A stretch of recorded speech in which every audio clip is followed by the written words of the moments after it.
Assalamualaikum warahmatullahi wabarakatuh. Izin memperkenalkan diri, nama Ibnu Abbas Farudin, NPM 22411141, kelas manajemen 22B. Analisis struktur modal.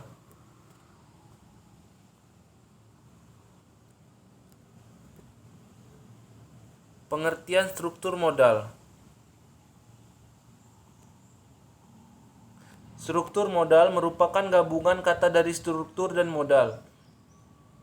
Istilah struktur sendiri diartikan sebagai pengaturan setiap bagian yang lebih rinci.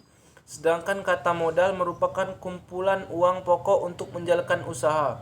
Oleh sebab itu, struktur modal memiliki arti pengaturan uang pokok dalam menjalankan usaha dari sumber-sumber yang berbeda untuk jangka panjang perusahaan.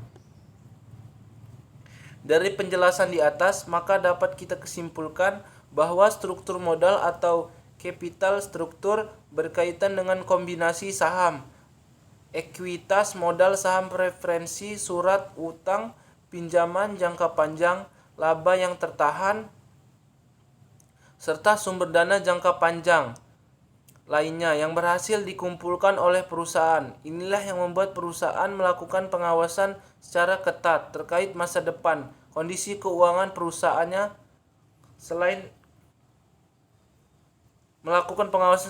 Selain penjelasan di atas, beberapa ahli telah mendefinisikan struktur modal secara jelas. Berikut pengertian struktur modal menurut para ahli.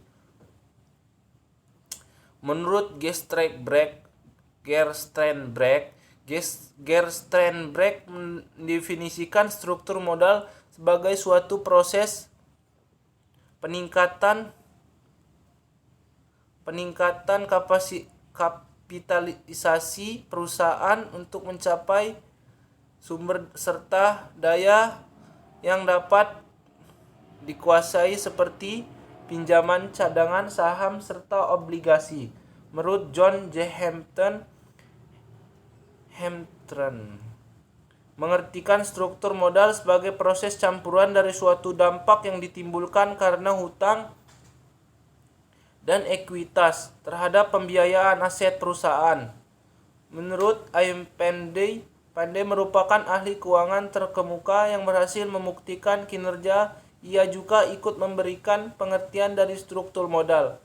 Baginya, struktur modal merupakan campuran sumber dana jangka panjang yang terdiri atas utang, saham, preferensi, dan ekuitas baik cadangan maupun surplus.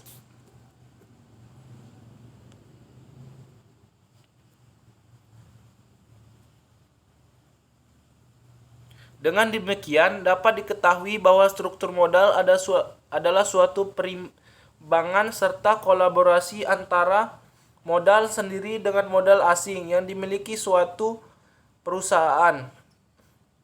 Modal sendiri yang dimaksud merupakan bentuk kepemilikan, sedangkan modal asing merupakan utang jangka pendek maupun panjang. Tujuan struktur modal. Adanya struktur modal memiliki tujuan dalam mengolaborasikan sumber-sumber dana, baik permanen maupun aktivitas dalam kegiatan operasional perusahaan. Hal ini dilakukan agar perusahaan mencapai nilai yang optimal. Lebih dari itu, struktur modal dapat menjaga kualitas serta eligibilitas suatu perusahaan dalam melakukan kegiatannya. Teori struktur modal. Grimes pastinya untuk mendalami lebih jauh terkait struktur modal membutuhkan suatu pengetahuan yang terperinci dan sistematis. Hal tersebut disebut juga dengan teori struktur modal. Teori struktur modal merupakan landasan yang digunakan untuk menjalankan struktur modal tertentu, sehingga prosesnya menjadi terkontrol dengan seimbang sesuai pengetahuan ilmiah yang ada. Contoh teori mendasari struktur modal. Terdapat 5 teori mendasari struktur modal dilaksanakan. Teori-teori tersebut beberapa di antaranya dikemukakan oleh ahli keuangan ternama. Selain itu, teori ini sangat tepat untuk digunakan perusahaan. Berikut adalah penjelasannya. 1. Teori pendekatan tradisional. Teori ini berfokus pada pengelolaan sekaligus pemetaan yang optimal. Oleh sebab itu, struktur modal dipandang memiliki pengaruh kuat terhadap nilai perusahaan. Inilah yang menyebabkan struktur modal dapat diubah serta disesuaikan untuk mendapatkan hasil optimal dalam suatu perusahaan. 2. Teori pendekatan Modigliani dan Miller. Sesuai dengan namanya, teori dicetuskan oleh Francesco Modigliani dan Merton Miller.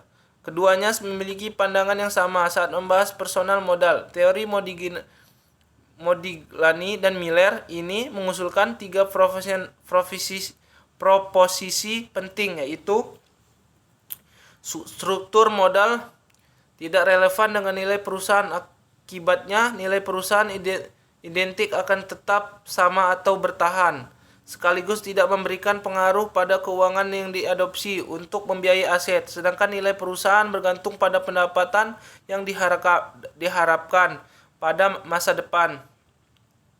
Terhitung saat tidak terdapat pajak, penting untuk memiliki informasi pajak. Hal ini dikarenakan penggunaan aset serta sumber dana akan mengalami peningkatan saat mengetahui pajak yang tertanggung. Selain itu, informasi pajak juga dibutuhkan untuk mengetahui pengurangan biaya modal tertimbang rata-rata perusahaan. Tidak terdapat biaya kebangkrutan dalam struktur modal. Dengan kata lain, aset dapat dijual dengan harga pasar dan earning before interest (EBIT) tidak dipengaruhi oleh utang perusahaan. Oleh sebab itu, investor berperan penting dalam menjadi price takers.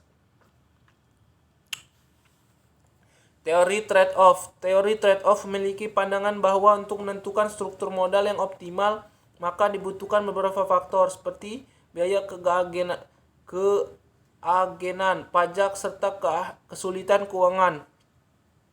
Namun agar perusahaan tetap bertahan, teori ini juga menegaskan untuk memperhatikan asumsi dari efisiensi pasar. Oleh sebab itu, pelaku usaha akan memikirkan kesulitan biaya dan bagaimana cara menghemat pajak. Teori pecking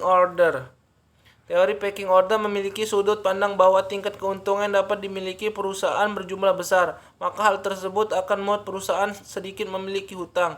Inilah yang kemudian muncul beberapa preferensi secara runtut pada teori pecking order. Berikut adalah penjelasannya. Perusahaan dapat memilih pemasukan internal dan laba hasil dan usaha perusahaan. Perkiraan investasi dapat digunakan untuk menghitung target rasio pembayaran. Perusahaan akan memiliki cash flow yang besar daripada pengeluaran saat memiliki kebijakan konstan dari frekuensi serta kesempatan investasi. Jika terdapat kondisi eksternal, maka perusahaan akan mengeluarkan surat berharga yang paling aman terlebih dahulu. 5. Teori asimetri informasi dan signaling. Teori struktur modal ini merupakan satu-satunya teori yang menyatakan bahwa anggota serta pihak dalam perusahaan tidak memiliki informasi yang sama.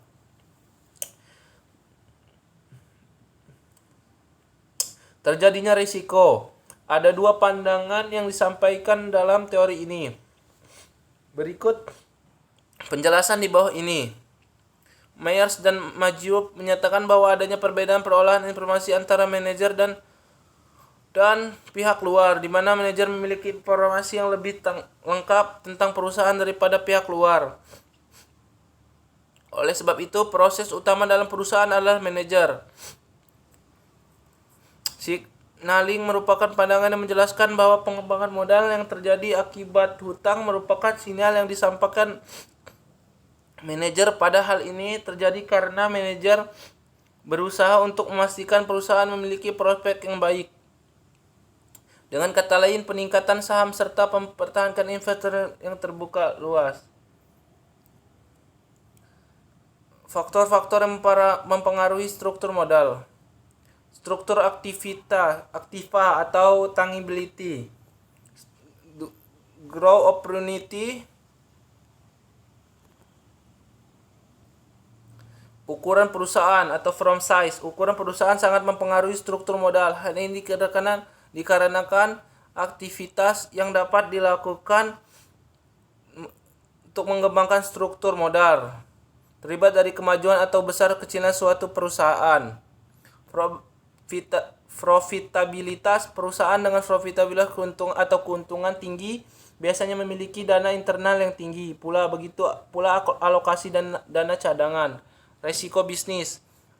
Risiko bisnis, maka banyak perusahaan akan lebih berhati-hati dalam menentukan modal. Hal ini dikarenakan risiko yang timbul dapat menghambat kemajuan serta berpengaruh negatif terhadap sistem pendanaan internal. Fungsi struktur modal: memaksimal pengembalian, fleksibilitas, solvabilitas, meningkatkan nilai perusahaan, mengurangi risiko keuangan, meminimalkan biaya modal.